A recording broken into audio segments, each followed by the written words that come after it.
Thing that our staff understands, but it's never easy to go through when you're facing that in the midst of everything else that's going on, especially during the period of time when there are still active shooters at large. Gary, you guys are a level 1 trauma center. Correct. How many patients were you prepared to take in through your triage that was set up? Well, it's a good question. The answer is, as a level 1, we're prepared to deal with system-wide or county-wide emergencies, and so we bring in an event like this, all hands on deck. There's a call that goes out to all trauma surgeons, all support staff, all nursing staff, and so we literally had out in front of the hospital a large group of our professionals that were prepared to take multiple casualties if that were the case. Fortunately, through our ISOMA triage system, they were able to distribute patients among a number of area hospitals, but we could have handled many more patients if that were necessary. You then divide the line between optimal care and that which is absolutely essential just to stabilize the patients at that point in time. You're such an intrinsic part of this community. There are 14 victims that were deceased that were not transported here. Can you just speak to the emotional nature of this community and how you guys are feeling based on this mass shooting that took place? Well, regrettably, the Inland Empire has had its struggles over the years with gun violence. Certainly we've struggled at times with gang violence. Earlier this year we had 8 shootings not more than a half a mile away from this institution, and so our staff have trained, they've prepared, but there's nothing that you can do really to prepare for an event like yesterday with the emotional trauma that comes along with that, particularly in the context of you don't know what's coming next. You don't know what the next event will be, and it's as much as anything the uncertainty of trying to react to that. Gary, can I ask you, I know that you guys set up like a special room for the family members who are coming to be with their loved ones. I know if it was myself and my loved one was in the hospital, I would do an all-night vigil. Did you see that last night? Some of these family members spending like an all-night vigil for their loved ones? Certainly.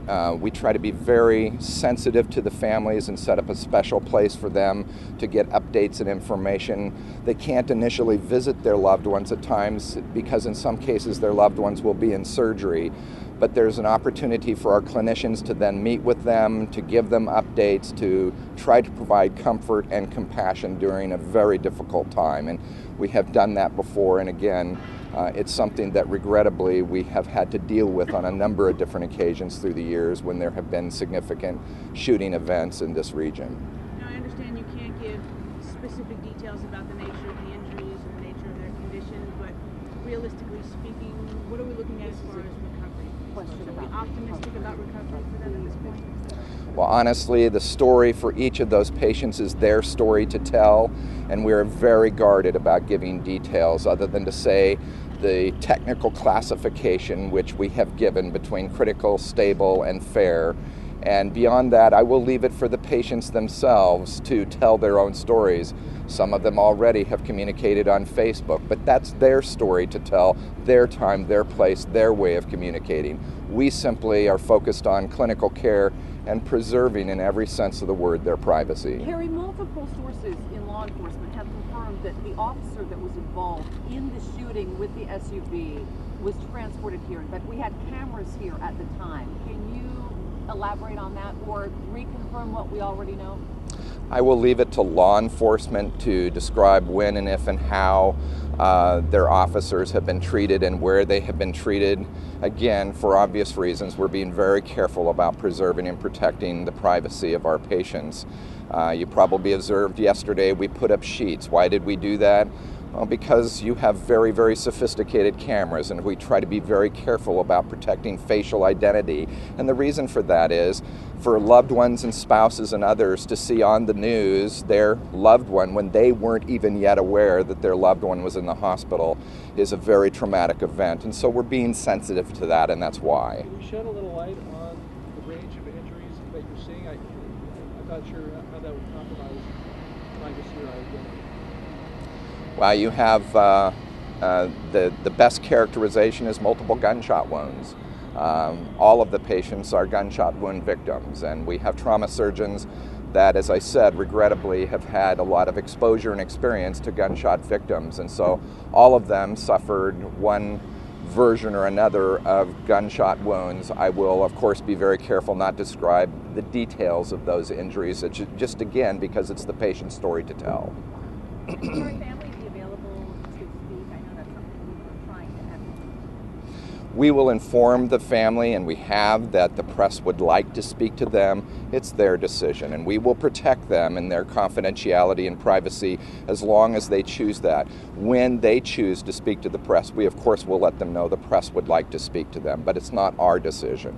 And Jerry, have you spoken to any of the families? What have they been communicating to you? I think you can see it all over the news, and you guys have done a wonderful job reporting shock, trauma, stress, all of the words you can think of.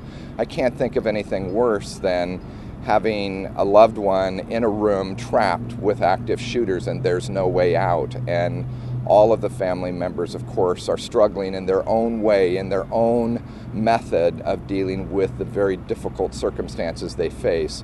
Some of them have loved ones that have, as we've said, more manageable injuries because of the nature of the classification. Some of the family members are dealing with loved ones that have very, very serious injuries, and that's why they were brought here, because of the serious nature of their injuries. So people deal with things different ways, but there's no question that the shock and trauma and stress is evident all over the Inland Empire. It's evident in our staff. It's evident in people that have emailed me from literally around the world expressing condolences and support and appreciation for the care that we've been able to render during a very difficult time. Well, as you saw yesterday, we had significant security and police presence available. We were not advised by law enforcement to lock down the facility, so we did not lock down the facility yesterday. That was because there was no information of an immediate threat to the institution. So because we are a level 1 trauma center, there are still automobile accidents that happen and strokes and heart attacks. We remained open during that entire period of time to try to address other patients that may need immediate care.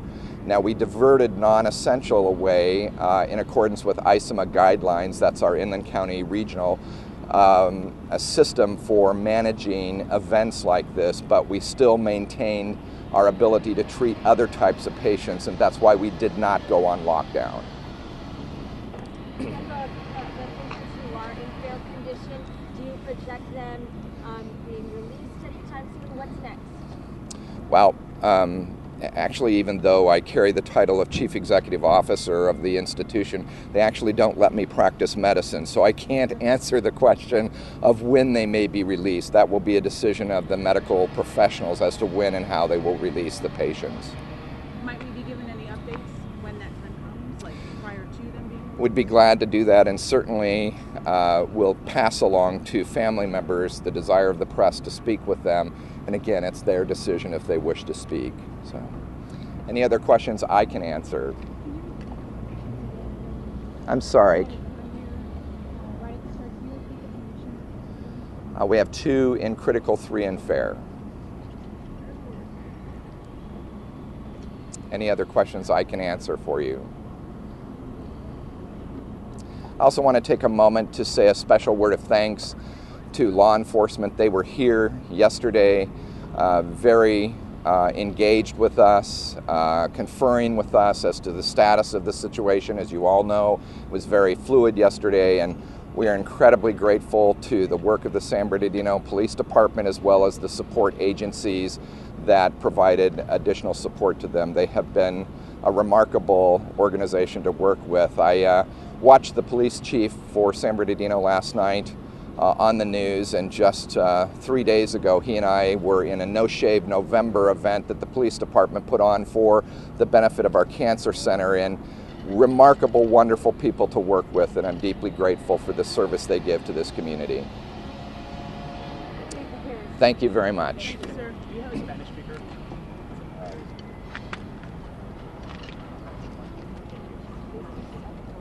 Do we have a Spanish speaker. Spanish speaker. I want to just take another moment and say that it goes without saying, but our thoughts and prayers are with the family members. We have provided a variety of services to them. Our chaplain department has been actively engaged, and it certainly is part of our mission to provide for all of the needs of our patients, and we have been actively engaged in meeting their needs on every level, including those that request thoughts and prayers. We have directly communicated with them about that. So again, thank you for being here this morning. Thank you.